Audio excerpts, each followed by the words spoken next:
জানেন যে গত শুক্রবার ঢাকায় ইনকিলাব মঞ্চের অন্যতম মুখপাত্র ওসমান হাদির উপরে যে হামলার ঘটনাটা ঘটেছে, এই হামলার ঘটনার পর থেকেই হামলাকারী যে ছিল, এখন পর্যন্ত আমরা যার নাম বিভিন্ন মাধ্যম হয়ে আমরা জানতে পেরেছি, ফয়সল নামে যে ছেলেটা ছিল, তাকে ধরার জন্য সবাই কাজ করছে। আমরা শুক্রবার রাত 8:30 থেকে 9টার ভিতরেই আমরা আমাদের বর্ডারে সীমান্ত এলাকায় সমস্ত প্রবেশ পথ যেগুলো আছে এবং বহির্গমন পথ যেগুলো আছে, এগুলাকে বিবেচনায় নিয়ে এবং স্পর্শকাতর এলাকা যেগুলো আছে সেই বিবেচনায় নিয়ে আমরা ওইখানে আমাদের টিম বসিয়ে দিই। অর্থাৎ আমি আবারও বলছি, শুক্রবার রাতে যেদিন ঘটনা ঘটে ওই দিন রাতের বেলায়, এবং পুরো রাস্তায় ময়মনসিংহ এবং শেরপুরের পুরো রাস্তায় আমরা বেশ অনেকগুলো চেকপোস্ট আমরা স্থাপন করি। অর্থাৎ সীমান্তবর্তী উপজেলাগুলো থেকে সীমান্তবর্তী এলাকায় যাওয়ার জন্য যে রাস্তাগুলো আছে, আমরা বিভিন্ন জায়গায় আমরা চেকপোস্ট বসিয়েছি, যাতে কেউ যাতে সীমান্ত পার হয়ে ওইদিকে যেতে না পারে বা কোনো সুযোগ নিতে না পারে। এটা গ্রামবাসী সবাই জানেন।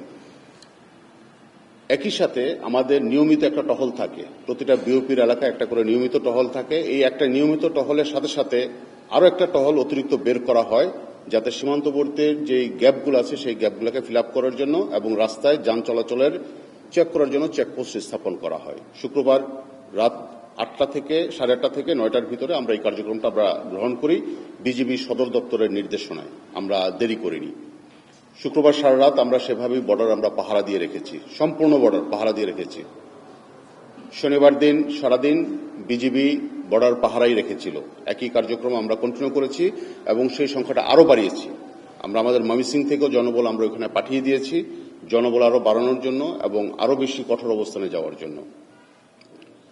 শনিবার বিকালের পরে ঢাকার পুলিশের একটা টিম আমার সাথে যোগাযোগ করে এবং তারা এই এলাকায় এসে সম্ভাব্য পাচারকারী হিসাবে যারা জড়িত থাকতে পারে, আদৌ পাচার হয়েছে কিনা এটা কেউ নিশ্চিত করতে পারছে না, বা যারা জড়িত থাকতে পারে বা যে বহন করতে পারে এরকম লোকদেরকে আটকের জন্য পুলিশের পক্ষ থেকে আমাদের সাথে যোগাযোগ করা হয়, আমার সাথে সরাসরি যোগাযোগ করে। এবং পুলিশের এই টিমটা ময়মনসিংহ এলাকায় এসে পৌঁছায় আনুমানিক রাত 10:30 থেকে 11টার দিকে এসে পৌঁছায় তারা।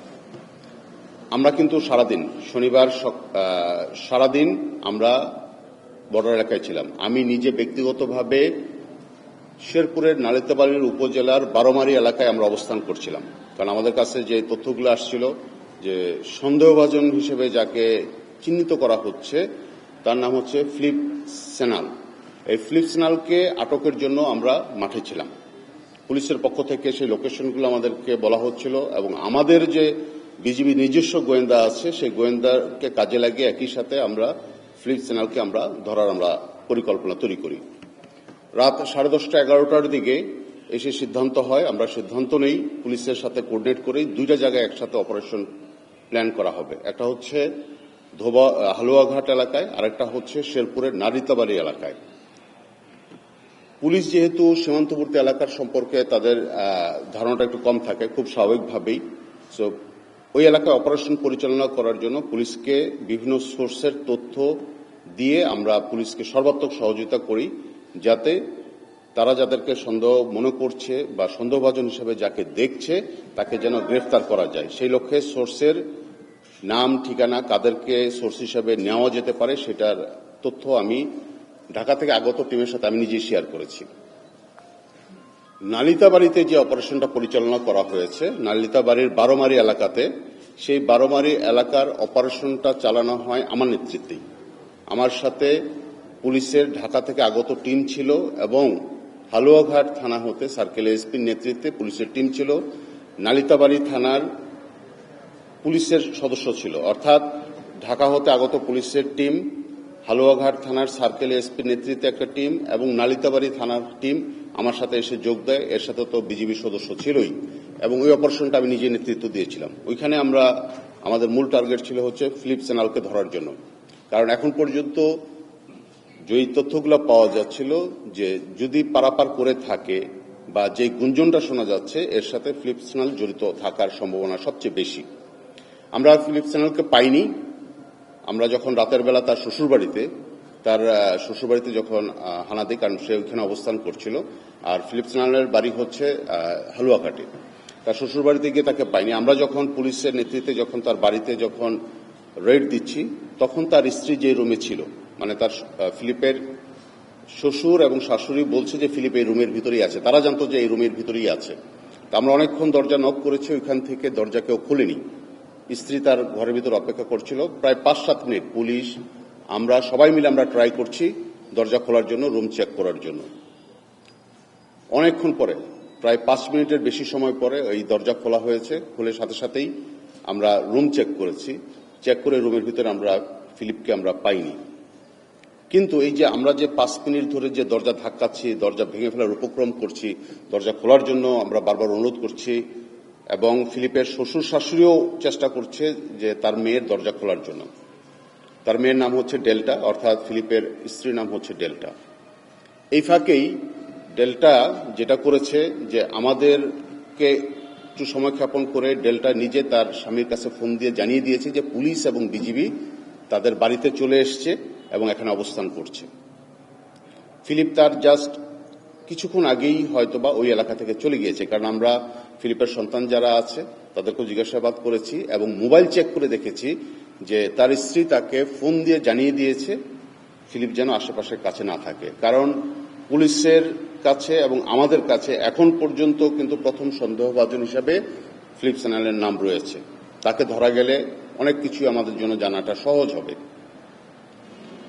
এরপরে যেহেতু ফিলিপকে এখানে পাওয়া যায়নি, তো অধিকতর জিজ্ঞাসাবাদের জন্য আমরা ফিলিপের শ্বশুর, ফিলিপের শাশুড়ি, ফিলিপের স্ত্রী এবং ওই এলাকার আরেকজন মানব পাচারকারী তাকে ধরে নিয়ে এসে আমরা আমাদের 39 বিজিবির বারোমারি ক্যাম্পে নিয়ে আসি, এবং বারোমারি ক্যাম্পে আনার পরে প্রায় 2 থেকে আড়াই ঘন্টা পর্যন্ত আমরা ক্যাম্পেই আমরা তাদেরকে জিজ্ঞাসাবাদ করি। আমি নিজেও জিজ্ঞাসাবাদ করেছি, ওইখানে অন্য গোয়েন্দা সংস্থার লোক ছিল, তারাও জিজ্ঞাসাবাদ করেছে, পুলিশের সদস্যরা ছিল, তারাও জিজ্ঞাসাবাদ করেছে, কিন্তু সেরকম কোনো তথ্য আমরা তাদের কাছে বের করতে পারছিলাম না। ওই তথ্যটুকু ছাড়া যে তার স্ত্রী যে তার স্বামীকে বলে দিয়েছে যে আমরা চলে এসেছি, স্বামী কোথায় আছে তাকে জানাটা আমাদের জন্য খুবই জরুরি। কারণ বারবার একই তথ্য উঠে আসছে যে ফিলিপের কাছে যাওয়ার সম্ভাবনা বেশি।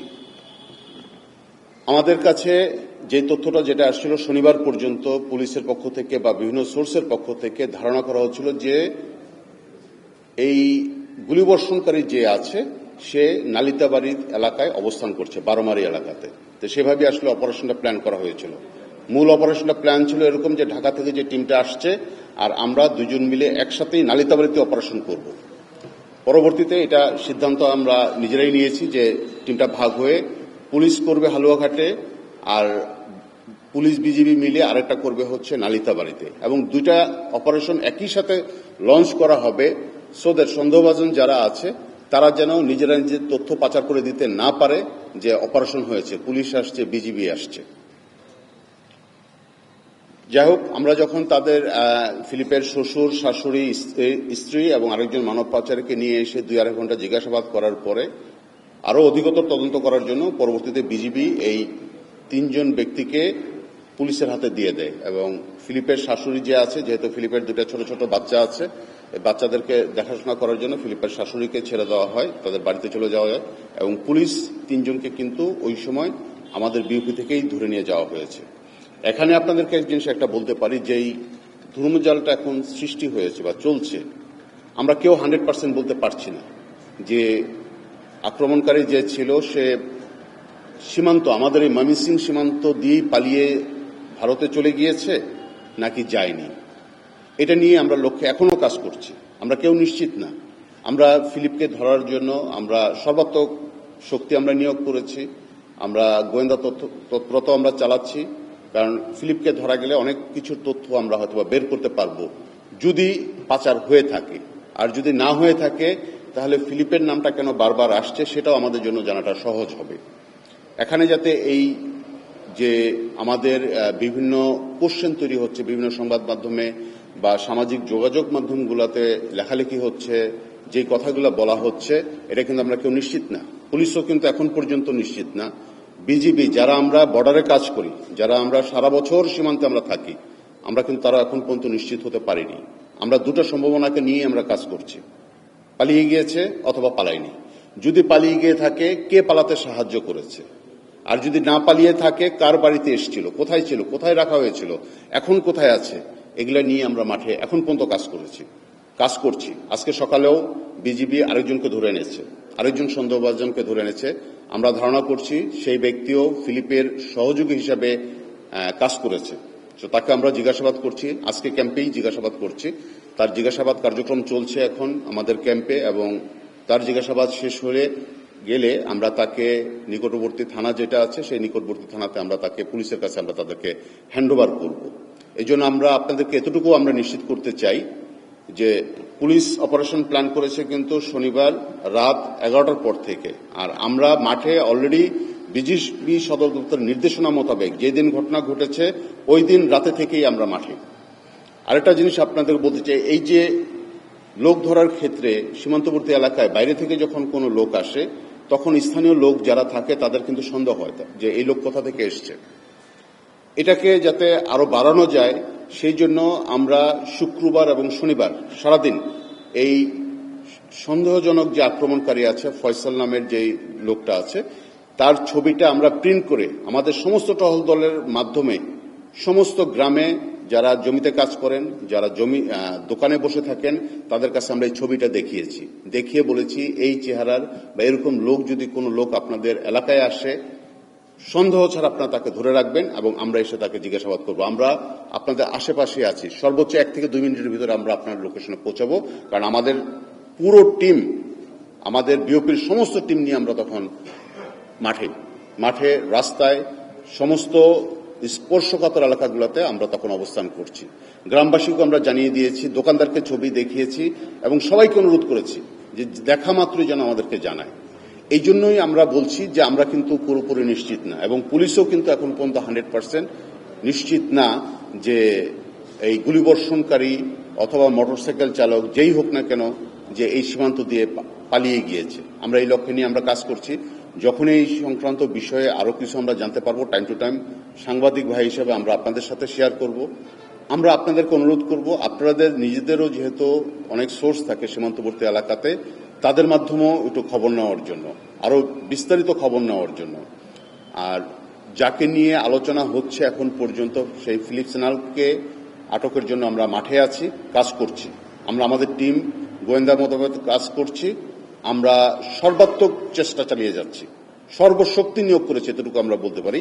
কারণ এই বিষয়টাকে অত্যন্ত গুরুত্বের সাথে আমরা নিয়েছি। যখনই ঘটনা ঘটেছে এবং ঘটনা ঘটার বিকেলের ভিতরেই কিন্তু আমাদের কাছে বা সন্ধ্যার ভিতরে আমাদের কাছে কিন্তু বিজিবি সদর দপ্তর থেকে অত্যন্ত কড়া নির্দেশনা এসছে, এবং সেই মোতাবেক কিন্তু আমরা সীমান্তবর্তী এলাকাগুলোতে আমরা পাহারায় চলে গিয়েছি, চেকপোস্টে চলে গিয়েছি। আমরা কাজ করছি, আপনাদেরকে নিশ্চিত করতে চাই আমরা কাজ করছি। আজকে যাকে ধরা হয়েছে বেঞ্জামিন চিরার নাম, সে ফিলিপের খুব নিকট আত্মীয় একজন। আমরা ধারণা করছি সেও ফিলিপের সহযোগী হিসেবে কাজ করেছে, ফিলিপের অবস্থান জানার জন্য বা পাচারকারী হিসেবে তারা কতটুকু হেল্প করেছে এই বিষয়গুলো নিশ্চিত হওয়ার জন্য আমরা তাকে জিজ্ঞাসাবাদ করছি এখন বিজিবিতেই, এবং আমাদের জিজ্ঞাসাবাদ শেষ হয়ে গেলে আমরা তাকে নিকটস্থ থানা যেটা আছে আমরা তাদের থানায় সোপর্দ করব। এইটুকু আপনাদেরকে নিশ্চিত করতে পারি। হ্যাঁ, আপনাদের কিছু থাকলে জিজ্ঞাসা করতে পারেন, অসুবিধা নেই।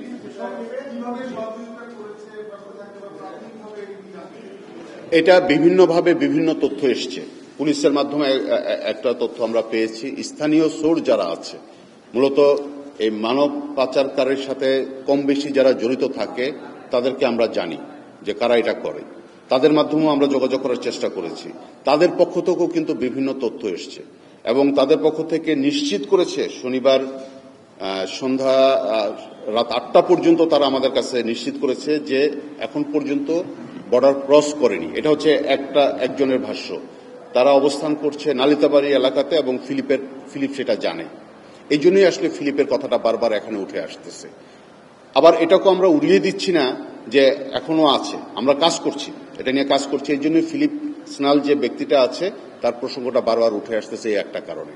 কোথায় ছিল, কিভাবে আসছে, এর আগে যে তথ্যগুলো এসছে ধারাবাজারে এসেছিল, ওইখান থেকে মোটরসাইকেলে করে গিয়েছে, তারপর সীমান্ত পার হয়েছে, যদি হয়ে থাকে কোন দিকে, যেই কথাটা বলা হচ্ছে হালুয়াঘাটের ভুটিয়াপাড়া এলাকা দিয়ে, ওইখানে আমাদের অনেকগুলো বিএপি আছে এবং সবাই কিন্তু চেকপোস্ট ওইখানে বসিয়েছিল।